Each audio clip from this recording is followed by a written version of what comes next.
हमारे लिए सबसे हमने ये तो देख लिया, आप समझ लिया कि चलो हमें लड़कियों तक पहुँचना है, बच्चियों तक पहुँचना है हमें।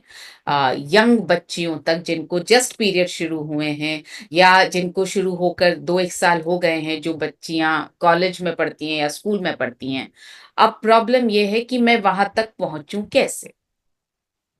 कोई मेरी बात क्यों सुनेगा? क्या करूँ ऐसा कि मुझे वहाँ पर अपॉइंटमेंट मिल जाए? तो हमने बात की थी कि जो हमारे पास संसाधन है पहले उनका उपयोग करेंगे। तो हमारे पास क्या संसाधन है? सबसे पहले हमारे पास है हमारे संतुष्ट ग्राहक। संतुष्ट ग्राहक का मतलब क्या है? क्या होता है संतुष्ट ग्राहक? किसे बोल सकते हैं संतुष्ट ग्राहक? संतुष्ट ग्राहक हमारे लिए वो है, लिख लीजिए प्लीज। जब हम संतुष्ट ग्राहक की बात करेंगे तो उसका मतलब है वो ग्राहक जिसने हमारे लिए हमसे किसी भी प्रोडक्ट को कभी भी खरीदा है। वो तो हो गया हमारा ग्राहक, जिसने हमारे प्रोडक्ट को किसी भी प्रोडक्ट को खरीदा है, वो हमारा ग्राहक। संतुष्ट कब हुआ? जब उसने हमसे दोबारा कोई भी प्रोडक्ट खरीदा। जरूरी नहीं है कि सेम प्रोडक्ट खरीदा हो, कोई भी खरीदा हो। जैसे सपोज कीजिए उसने पहले हमसे न्यूट्रीचार्ज वुमेन खरीदा, 15-20 दिन बाद उसने हमसे इंटीमेट वॉश खरीदा, तो वो हमारे लिए संतुष्ट ग्राहक है। संतुष्ट क्यों? प्रोडक्ट से ज्यादा वो आप पर विश्वास कर रहा है, उसने आप पर विश्वास होने के कारण दूसरा प्रोडक्ट खरीदा। इसका मतलब वो आपसे संतुष्ट है। तो ऐसे संतुष्ट ग्राहकों को हम खोजेंगे, अपने ग्राहक, आपके ग्राहक, संतुष्ट ग्राहक। ऐसे संतुष्ट ग्राहकों की हम बनाएंगे एक लिस्ट। ये होमवर्क मैंने पहले भी दिया था। जितने आपके संतुष्ट ग्राहक हैं आप उनकी बनाएंगे लिस्ट। और जैसा मैंने आपसे कहा, संतुष्ट ग्राहक का मतलब जिसने कभी भी आपसे प्रोडक्ट खरीदा है। यहाँ बैठे हुए किसी भी इंसान के पास ऐसा नहीं होगा कि ये लिस्ट जीरो है, क्योंकि आपने कोई भी आरसीएम का प्रोडक्ट किसी न किसी को कभी ना कभी तो सेल किया ही है। चाहे वो आपके रिश्तेदार हों, चाहे वो आपके दोस्त हों, चाहे वो आपके परिवार वाले हों, चाहे वो आपके पड़ोसी हों, किसी न किसी को तो आपने आज तक सेल किया ही है। और अगर नहीं किया तो आगे देखते हैं कि और हम कहाँ से अपने सॉरी परिचित लोग ढूंढ ढूंढ सकते हैं। तो ऐसे ग्राहकों की आपको बनानी है लिस्ट। पूनम कुमारी जी, आपके ऐसे ग्राहक हैं जिनको आपने कभी ना कभी कोई ना कोई प्रोडक्ट सेल किया है? Yes ma'am. JRCM, मेरा charge, nutri charge. Charge nutri charge, कितने ग्राहक हैं ऐसे आपके? मैम मैं खुद ही इंटीमेट वॉश और न्यूट्री चार्ज वुमन का तो मैं मेरे आप पास खुद बहुत करती सारे। हैं? आपने किसी को कभी कोई भी प्रोडक्ट सेल किया है? मसाले? यस मैं न्यूट्री चार्ज वुमन और इंटीमेट वॉश और ये सैनिटरी पैड में बहुत ही आसान तरीके से मैं सेल कर लेती हूँ ma'am. Okay okay okay. So आपके ग्राहक हैं, कितने यस, ग्राहक होंगे ऐसे? लगभग तो मेरे 100 ग्राहक होंगे मैम। 100 ग्राहक होंगे। यस। Very good. इन 100 ग्राहकों की लिस्ट बनाने में आपको कितना टाइम लगेगा? मुझे टाइम नहीं लगी मैम। मैं एक बार जिस नहीं नहीं, घर पे कितना टाइम लगेगा अगर इनकी लिस्ट बनानी है, नाम लिखना है, तो कितना टाइम लगेगा? मेरे ख्याल से तो 1 सेकेंड भी नहीं लगेगा मैम। 100 की लिस्ट 1 सेकंड में कैसे बनाएंगे आप? 100 मतलब लोगों के नाम। हाँ। एक एक नाम लिखने में मुझे लग रहा है 1 सेकेंड भी नहीं लगेगी। नहीं, एक वो नाम मैं बोल रही लिखने में 5 सेकंड तो लगेंगे। 10 सेकंड लगेंगे एक्चुअली।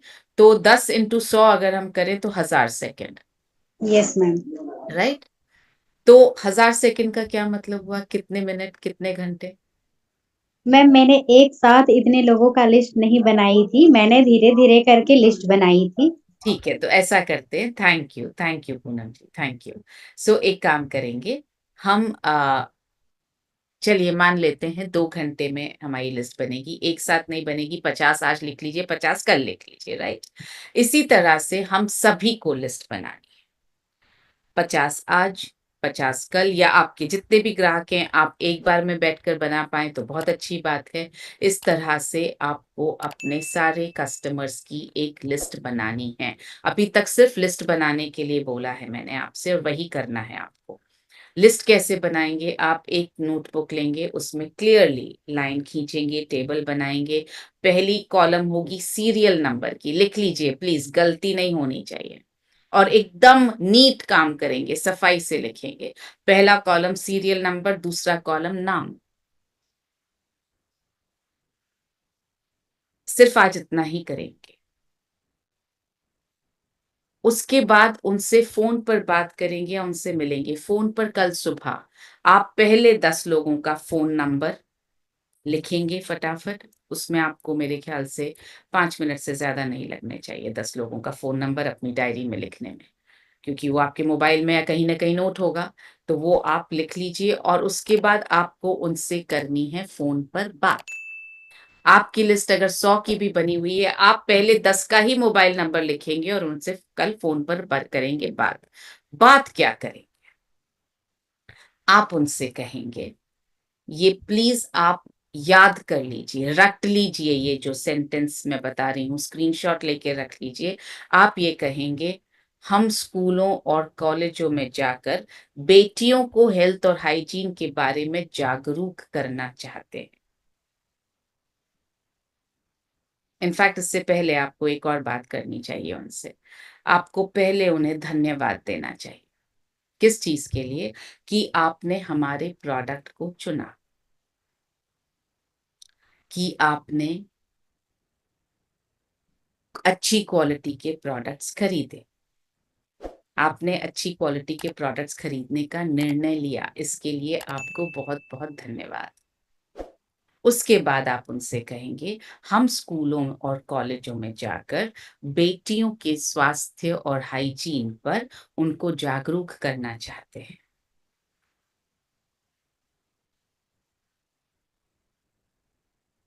अगर आप किसी को किसी भी स्कूल या कॉलेज में जानते हैं जिनकी मदद से हमें प्रिंसिपल तक पहुँचने में मदद मिले, तो प्लीज़ मेरी मदद कीजिए।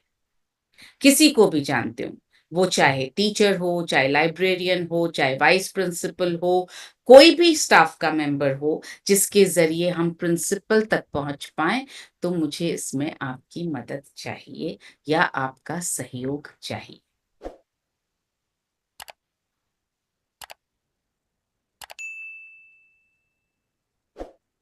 और उसके बाद ये बोलिए, लाखों लोग हमारे इस अभियान से जुड़े हुए हैं। क्या बोलेंगे हम? लाखों लोग हमारे इस अभियान से जुड़े हुए हैं और मुझे आपका सहयोग चाहिए। अब आपको ऐसा कोई भी नहीं मिलेगा जिस व्यक्ति का किसी न किसी कारण किसी स्कूल या कॉलेज से कोई न कोई नाता ना हो। पक्का होगा। या तो उसके बच्चे पढ़ रहे होंगे, या तो उनके बच्चे किसी स्कूल में पढ़ चुके होंगे, या तो वो किसी स्कूल कॉलेज में पढ़े हुए होंगे, या परिवार का कोई सदस्य किसी स्कूल या कॉलेज के संपर्क में हो। ऐसा कम होगा आपके आसपास कि जिनका किसी स्कूल में कोई संपर्क ना हो। आप अभी सोच के देख लीजिए, आपके जो ग्राहक आपके मन में चल रहे हैं कि ये मेरे ग्राहक हैं, उनके बारे में सोच के देखिए, आपको समझ में आएगा कि कितने सारे लोगों का स्कूल या कॉलेज से कोई ना कोई संपर्क है। मैं भी अगर अभी सोचना शुरू करूँ, चलिए मैं अगर अपने ऑफ़िस के स्टाफ के बारे में सोचना शुरू करूँ कि इसका स्कूल कॉलेज से संपर्क होगा क्या? हाँ, बिल्कुल होगा, अभी कुछ सालों पहले ही तो कॉलेज से निकली है। 3 लोग तो अभी कॉलेज में पढ़ रहे हैं ऑलरेडी, जो हमारे यहाँ इंटर्न्स हैं। मिलिंद सर की डॉटर्स कॉलेज में पढ़ रही हैं, मेरा बेटा कॉलेज में पढ़ रहा है। अरविंद सर की बेटी अभी निकली है कॉलेज से 2-4 साल पहले। तो किसी न किसी तरह से संपर्क तो पक्का होता ही है कॉलेज और स्कूलों से। इसमें आपको ज़्यादा दिक्कत नहीं आएगी।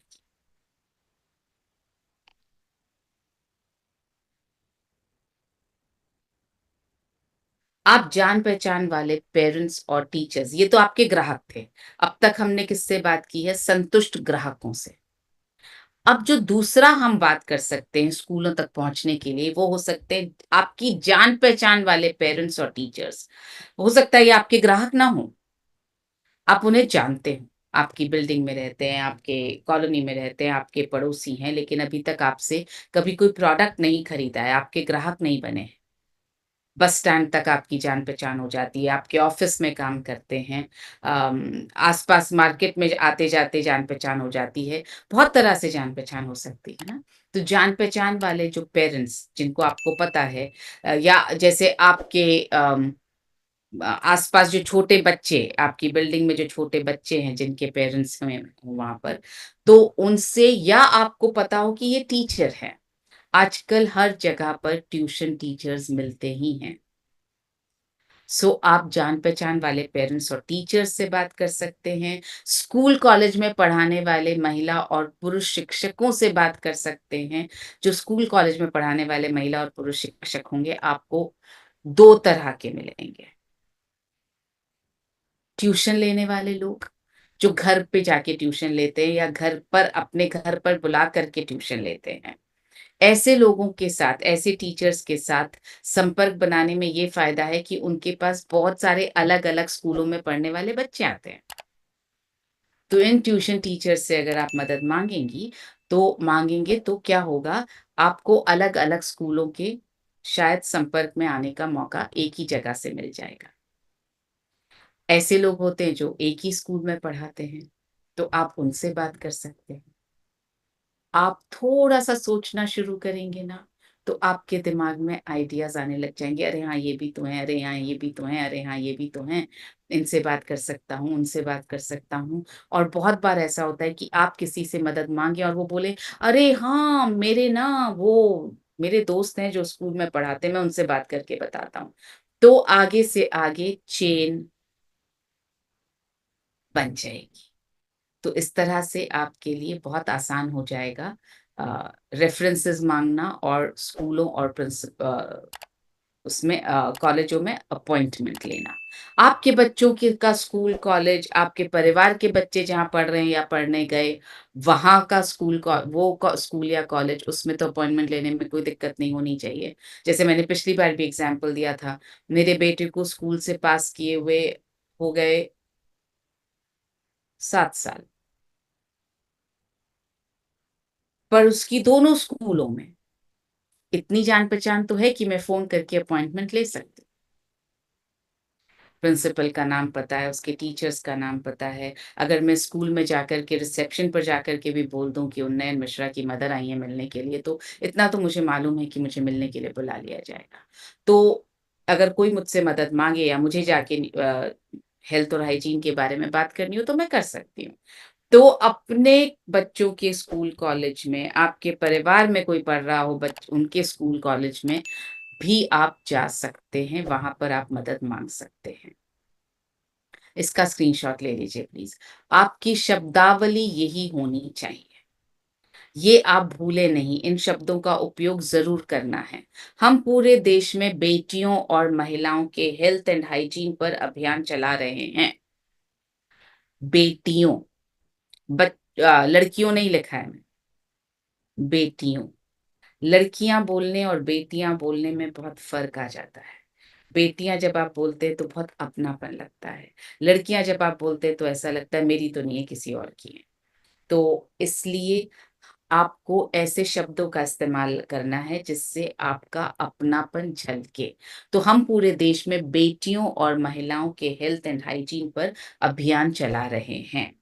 हमारे साथ देश के लाखों लोग जुड़े हुए हैं। जैसे ही आप ये कहते हैं लाखों लोग जुड़े हुए हैं, ऐसा समझ में आता है सामने वाले को कि ओह! ये बहुत बड़ा बड़ा अभियान है, कोई बहुत बड़ी संस्था है इसलिए बहुत सारे लोग जुड़े हुए हैं। आप अगर ऐसे नाम लें कि मैं इस्कॉन से हूँ, हमारे साथ लाखों लोग जुड़े हुए हैं, अचानक से कितनी बड़ी फीलिंग आती है। हमारा लक्ष्य 15 करोड़ महिलाओं की हेल्थ एंड हाइजीन को ठीक करना है। अब यहाँ आप जैसे ही 15 करोड़ बोल रहे हैं, वैसे ही आप अपना बहुत बड़ा लक्ष्य उनके सामने रख रहे हैं। तो उनको ये समझ में आता है कि हाँ, ये वाक़ई अभियान ही है, क्योंकि अभियान के बिना ये मुमकिन ही नहीं। तो ये आपकी शब्दावली में आना ही चाहिए। अब बात करते हैं कि आपको वहाँ मिल गया अपॉइंटमेंट, किसी ने आपकी मदद की, बोला अरे ज़रूर, ये तो मेरे लिए बहुत ही ज़्यादा ऑनर की बात होगी कि मैं आपका संपर्क ऐसे से करवा पाऊँ। तो आप अच्छा, पूछते हैं कौन-सी संस्था है? नाम बताइए। RCM Nutricharge. बिल्कुल, बहुत अच्छी संस्था है, बहुत बड़ी संस्था है, बिल्कुल नाम बताइए। आप चाहें तो वेबसाइट खोल कर दिखाइए, आरसीएम की वेबसाइट खोल कर दिखाइए, न्यूट्रीचार्ज की वेबसाइट खोल कर के दिखाइए। सो बिल्कुल नाम बोलिए और बहुत गर्व के साथ बोलिए कि पूरे देश में फैली हुई संस्था है ये। तो अब जब आपको अपॉइंटमेंट मिल गया, आपको उस दिन वहाँ पहुँचने के लिए बोला गया। तो आपको लगा डर, अपॉइंटमेंट तो मिल गया, अब जाके बात क्या करूँ? क्या बोलूँ? तो अब आप जाके क्या बात करेंगे, इस पर बात करते हैं। ये जितने भी लोग लेटे-लेटे देख रहे हैं ना, ये प्लीज़ आप सेशन छोड़ दीजिए प्लीज़। ये यहाँ पे कोई मूवी नहीं चल रही है कि आप लेट के एंटरटेनमेंट के लिए देख रहे हैं। आपको अगर सीखना है तो डायरी में नोट कीजिए, नहीं तो प्लीज़ आप यहाँ से सेशन छोड़ दीजिए। चलिए, अब हम बात करेंगे कि वहाँ जाकर के आपको कहना क्या है, प्रिंसिपल से आप क्या कहेंगे? अगर आपको प्रिंसिपल से मिलने का मौका मिल रहा है या ऐसा हुआ कि अरे! प्रिंसिपल तक तो नहीं पहुँच पाए, टीचर से मैं मिलवा सकता हूँ, मैं जानता हूँ या मैं जानती हूँ, जिससे भी आप प्रिंसिपल से मिल पा रहे हैं, प्रिंसिपल से मिल पा रहे हैं, आप किसी टीचर से मिल पा रहे हैं, वहाँ जाकर के आपको कहना क्या है? वहाँ जाकर के आप मुस्कुराहट के साथ नमस्ते करेंगे और उनसे सबसे पहले कहेंगे, समय देने के लिए धन्यवाद। ये तो हम सब जानते हैं, हम तो यहाँ पर भी जब हमें बुलाया जाता है सेशन में बात करने के लिए, तब भी हम सब बोलते हैं, मुझे मौका देने के लिए धन्यवाद। यही बात आपको वहाँ पर भी बोलनी है, नमस्ते, समय देने के लिए बहुत-बहुत धन्यवाद। मेरा नाम मनीषा है। मेरा नाम ये है, और नाम बताने के साथ-साथ ही अपना विज़िटिंग कार्ड ज़रूर दीजिए। ये बहुत इम्पोर्टेंट चीज़ है। वो प्रिंसिपल या वो टीचर इस बात, क्योंकि ज़ाहिर है जिसने भी अपॉइंटमेंट दिलवाया है उसने आपके बारे में उस तरह से तो बात नहीं की होगी जिस तरह से आप खुद करेंगे।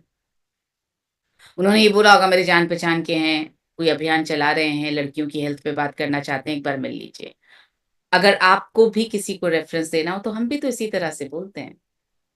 कि मेरे एक दोस्त हैं, कुछ गर्ल्स की हेल्थ और हाइजीन पर काम कर रहे हैं, स्कूल में मिलना चाहते हैं, तो आप एक बार मेरे कहने पर उनसे मिल लीजिए। अब वो टीचर या जो भी सामने है, वो मन में क्या सोच रहा है, क्यों आए हो? क्या काम है? क्यों आए हो? क्या काम है? मेरा कितना टाइम ले लोगे? क्या चाहिए? उसके दिमाग में तो बहुत चीज़ें घूम रही हैं, तो वो आपकी बात तो सुनेगा नहीं, जब तक कि आप उसकी जिज्ञासा शांत नहीं कर देंगे। तो आप अपना विज़िटिंग कार्ड, उनसे मिलने की 1 मिनट के अंदर-अंदर उनको आपका नाम, विज़िटिंग कार्ड ये सब पता होना चाहिए, ताकि उनके मन की जिज्ञासा शांत हो। उनका मन जो अंदर से दिमाग कुलबुला रहा है ना, वो शांत हो ताकि वो आपकी बात सुने। तो आप नमस्ते, समय देने के लिए धन्यवाद। मेरा नाम मनीषा है, और आप साथ में विज़िटिंग कार्ड देना कैसे होता है? विज़िटिंग कार्ड जब आप दें, आपका नाम उनकी तरफ से सीधा दिखाई देना चाहिए, अपनी तरफ से नहीं, आपकी तरफ से उल्टा। हाँ, तो ये जैसे आपको, ये देखिए, मैं स्पॉटलाइट पे डाल रही हूँ, जैसे आपको तुलसी दिखा रही हैं, दिखाओ तुलसी। हाँ, ये देखिए, ये तुलसी दिखा रही है, नाम मेरी तरफ सीधा है, आप लोगों की तरफ सीधा है, तुलसी की तरफ उल्टा है। तो ऐसे दोनों हाथों से पकड़ के ऐसे देना होता है। पास है क्या कार्ड? मेरा कार्ड नहीं। जैसे ये मेरा कार्ड है, समझ लीजिए। हाँ, तुलसी जैसे, ऐसे नहीं, तुलसी ऐसे नहीं, ऐसे, ऐसे। नहीं, ऐसे, ऐसे पकड़ो, ऐसे, दोनों उँगलियों, हाँ, ऐसे। क्या क्या दिखा रहे हैं हम ऐसे करके, क्यों ऐसे दे रहे हैं? ये हम सम्मान के साथ अपना कार्ड दे रहे हैं, क्योंकि मुझे इस बात पे फ़क्र है, मैं जिस ऑर्गेनाइज़ेशन का मेंबर हूँ, और मैं चाहती हूँ आप भी कार्ड दोनों ही हाथों से लेंगे मेरा। जब आप ऐसे करके देंगे तो सामने वाले की मजबूरी हो जाती है कि वो भी दोनों हाथों से पकड़े। तो आप अपना कार्ड उनको, हाँ, थैंक यू तुलसी। आप अपना कार्ड उनको पकड़ाइए,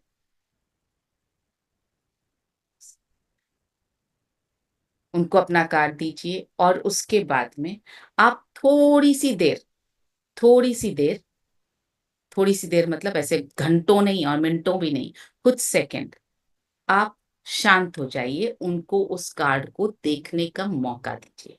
ये नहीं हो कि आप टा टा टा टा टा टा टा टा, मैडम हम तो यहाँ इसलिए आए हैं, ये सब नहीं बोलना है। शांत रहना है, ताकि वो जो कार्ड उन्होंने लिया है वो पढ़ तो पाएँ, आपका नाम, आप कहाँ से हैं, उस पर न्यूट्रीचार्ज लिखा हुआ है, आरसीएम लिखा हुआ है, तो उनको पता होना चाहिए, समझ में आए। फिर आप बोलिए, अगर आपके पास एएनसीसी सर्टिफ़िकेट है, तो प्लीज़ साथ में एएनसीसी सर्टिफ़िकेट, आप विज़िटिंग कार्ड जब तक वो पढ़ रही हैं, तब तक आप एएनसीसी सर्टिफ़िकेट भी निकाल कर के हाथ में दिखाइए और साथ में बोलिए, मैं न्यूट्रिशन एडवाइज़र का मैंने ये एक कोर्स कर रखा है, तो मैं न्यूट्रिशन पर एडवाइस भी देती या देता हूँ। ये करने के बाद उनको ये समझ में आ जाएगा, प्रिंसिपल को ये समझ में आ जाएगा कि ये किसी संस्था से आए हैं और ये न्यूट्रिशन पर काम करते हैं। इसके बाद आप बताएँ कि थोड़ा-सा इधर-उधर देख कर के आप तारीफ़ करें, स्कूल की तारीफ़ करें, उनकी काबिलियत की तारीफ़ करें कि वे नए भारत के निर्माण के लिए कैसे होनहार फ़ौज तैयार कर रहे हैं और आपको इस बात की बहुत खुशी है। पर आपके जो तारीफ़ है वो बिल्कुल सही, सच्ची होनी चाहिए। आपने स्कूल में, सपोज़ कीजिए स्कूल में एंटर करते हुए आपने स्कूल में यूजुअली कैसे नज़ारे होते हैं? स्कूल में कॉरिडोर में कुछ चार्ट्स लगे होंगे, कुछ प्रोजेक्ट्स लगे होंगे, आपको कहीं बच्चे कुछ अलग करते हुए दिख रहे होंगे, किसी की पेंटिंग लगी होगी, किसी का कुछ लगा होगा, तो आपको देख कर के समझ में आएगा कि स्कूल में बच्चों पर किन-किन चीज़ों पर ध्यान दिया जाता है। तो आप तारीफ़ डेफ़िनिटली कर सकती हैं कि अरे! आते हुए मैंने कॉरिडोर देखा, बहुत ही साफ-सुथरा, बहुत प्यारा, और इतने प्यारे चार्ट्स लगा रखे हैं बच्चों के आपने, मुझे बहुत अच्छा लगा और बहुत खुशी हुई कि आप नए भारत के निर्माण के लिए कितनी अच्छी फ़ौज तैयार कर रहे हैं। अपनी तारीफ़ सुन कर के सबको अच्छा लगे। जब प्रिंसिपल अपनी तारीफ़ सुनेंगी, सच्ची वाली, हाँ, ऐसा ना हो कि बाहर कॉरिडोर में एक भी चार्ट नहीं लगा, कुछ नहीं लगा और आप आके आके बोल दें कि अरे! कितना अच्छे चार्ट्स लगे हैं, वो सोचेंगी पता नहीं कौन-से स्कूल में आके बात कर रहे हैं ये। सो सच्ची तारीफ़ करनी है, और जब उनकी थोड़ी मुस्कुराहट, थोड़ा-सा बॉडी लैंग्वेज आप देखेंगे थोड़ी ईज़ी हो रही है, तब आप आगे अपनी बात कहिए। क्या बात करनी है आपको, और पूरे कॉन्फिडेंस के साथ कहिए, हम भी नए भारत के निर्माण के लक्ष्य को पूरे देश में फैला रहे हैं। हमारी लाखों लोगों की टीम जगह-जगह पर ये काम कर रही है। बहुत लंबा-चौड़ा भाषण नहीं देना है। आपके 2-3 सेंटेंसेस में पता लग जाना चाहिए कि आप क्या करते हैं। उसके बाद बोलें कि एक्चुअली क्या है, आने वाली पीढ़ी सबसे पहले प्रभावित होती है अपने माँ के स्वास्थ्य से। यदि माँ स्वस्थ होती है तो बच्चा भी शारीरिक और मानसिक तौर पर स्वस्थ होता है। और हमारे देश में तो यंग जनसंख्या बहुत है। हमारा देश तो एक्चुअली वर्ल्ड का सबसे यंग देश है, और अगले 25 सालों तक ये यंग पॉपुलेशन बढ़ेगी। तो अगर हम अपनी बच्चियों की हेल्थ और हाइजीन पर ध्यान देंगे तो आगे चलकर वे खुद के सपने सच कर पाएँगी और एक स्वस्थ अगली पीढ़ी को जन्म दे पाएँगी। इसी सोच के साथ हम बच्चियों और महिलाओं की हेल्थ एंड हाइजीन पर अभियान चला रहे हैं।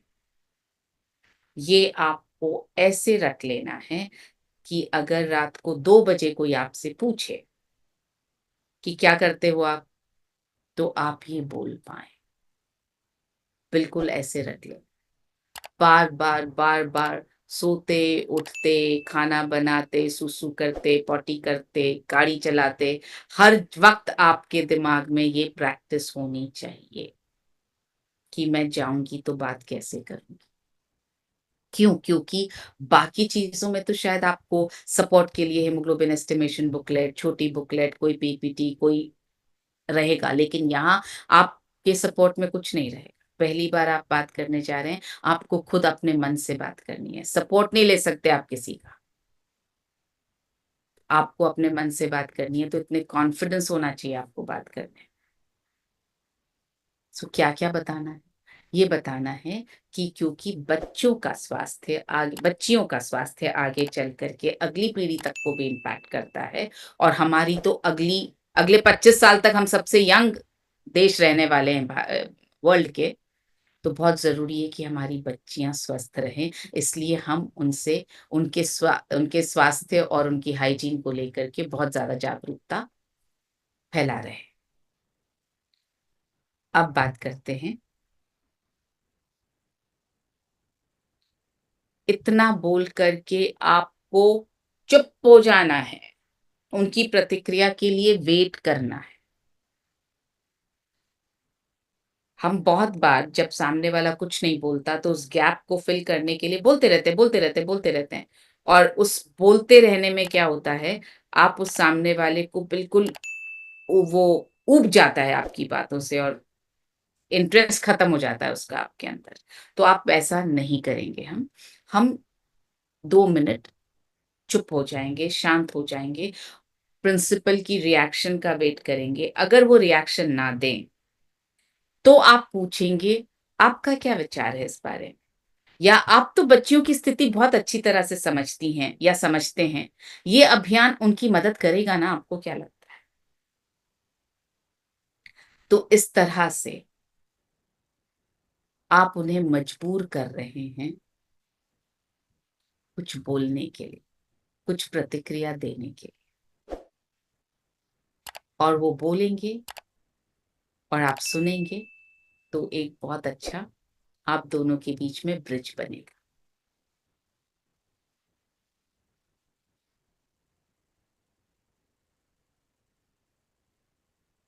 और फिर आप टूल्स निकाल कर के दिखाइए। आपके पास हीमोग्लोबिन की छोटी बुकलेट, मासिक धर्म की छोटी बुकलेट और हीमोग्लोबिन एस्टिमेशन वाली बुकलेट, ये 3 टूल्स तो आपके पास पक्का होने चाहिए। चौथा टूल जो आपके पास होना चाहिए वो है ल्यूकोरिया की बुकलेट। प्रेगनेंसी वाली बुकलेट की ज़रूरत नहीं, क्योंकि हम बच्चियों के लिए बात करने जा रहे हैं, तो इसकी आपको ज़रूरत नहीं है। लेकिन ल्यूकोरिया वाली बुकलेट नोट कर लीजिए, आपके पास जब प्रिंसिपल से आप बात करने जाएँ तो कौन-कौन से टूल्स होने चाहिए। हीमोग्लोबिन एस्टिमेशन बुकलेट 1 कॉपी आपके पास होनी चाहिए। हीमोग्लोबिन की छोटी वाली बुकलेट आपके पास 1 कॉपी होनी चाहिए। मासिक धर्म की छोटी बुकलेट आपके पास 1 कॉपी होनी चाहिए, और ल्यूकोरिया की जो नई बुकलेट आई है, छोटी बुकलेट, वो आपके पास होनी चाहिए। ये चारों आप नीटली एक फ़ोल्डर में डाल कर के लेकर जाएँ। ऐसे नहीं कि हाथ में लहराते-लहराते ले गए, लहराते-लहराते दिखा दिया। हमारी चीज़ें हमें उसकी बहुत इज़्ज़त के साथ लेकर जाना है हमको, तो एक नीट फ़ोल्डर में लेकर जाएँ और फिर आप उन्हें दिखाएँ, और दिखाते हुए आप उन्हें कहें कि हम इस तरह से छोटी-छोटी बुकलेट्स के ज़रिए, थोड़े-थोड़े नॉलेज के ज़रिए हम बेटियों से उनकी समस्याओं पर बात करते हैं। अब यहाँ जो आपको करना है वो ये करना है कि हीमोग्लोबिन एस्टिमेशन बुकलेट खोलनी है और उनसे ये कहना है, मैम, आप अपने ऑफिस के किसी भी महिला कर्मचारी को बुलाइए, एक बार उनका हीमोग्लोबिन एस्टिमेट करते हैं।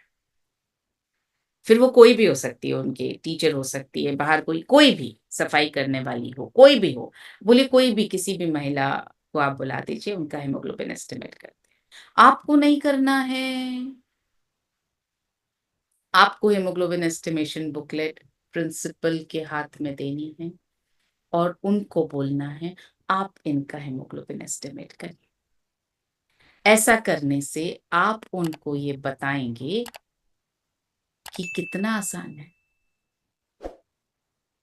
जब वो पढ़ेंगे, आप बोलिए मैच करिए ना प्लीज़, आँख कौन-सी? तो वो मैच करेंगी कलर, अच्छा इसके नीचे मैम क्या लिखा है? तो वो पढ़ेंगी तो उनको समझ में आएगा कि ओह! ये तो बहुत आसान है। और जैसे ही वो कहें, कि अरे ये थोड़ा कम लग रहा है, तो आपको बोलना है हाँ मैम, 2 में से 1 का कम होता है इंडिया।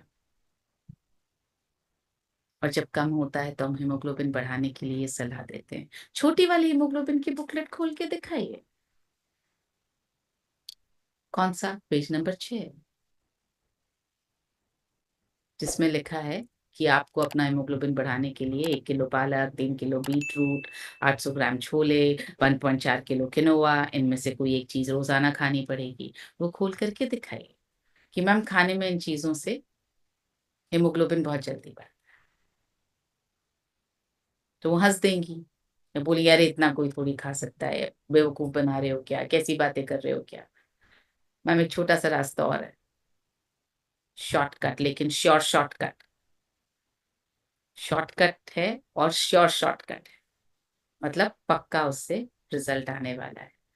और दुनिया में बहुत सारे कंट्रीज आजकल न्यूट्रिशन सप्लीमेंट्स का यूज करते हैं।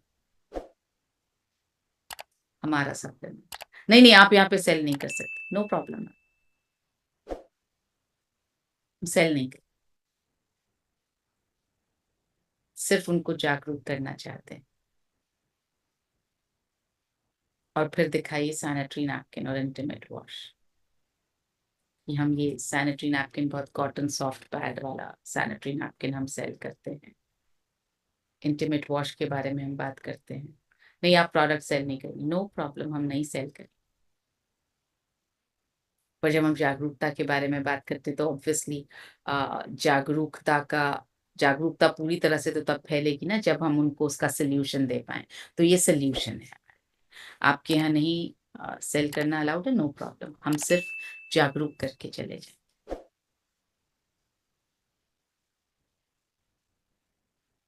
सो ये बात हमें करनी है, उनसे हमें ये कहना है।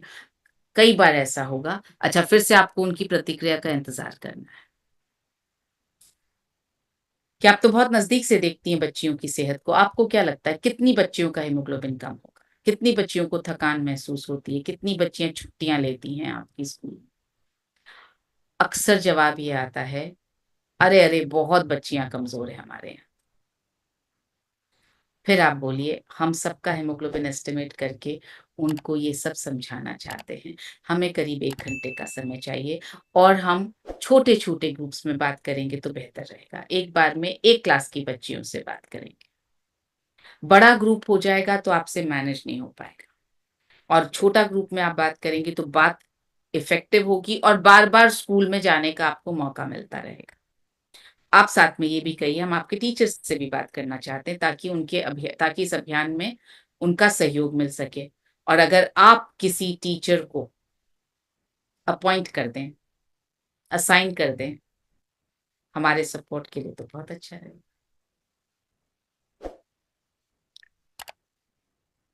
सो बताइए, ये करना आसान है कि बहुत मुश्किल?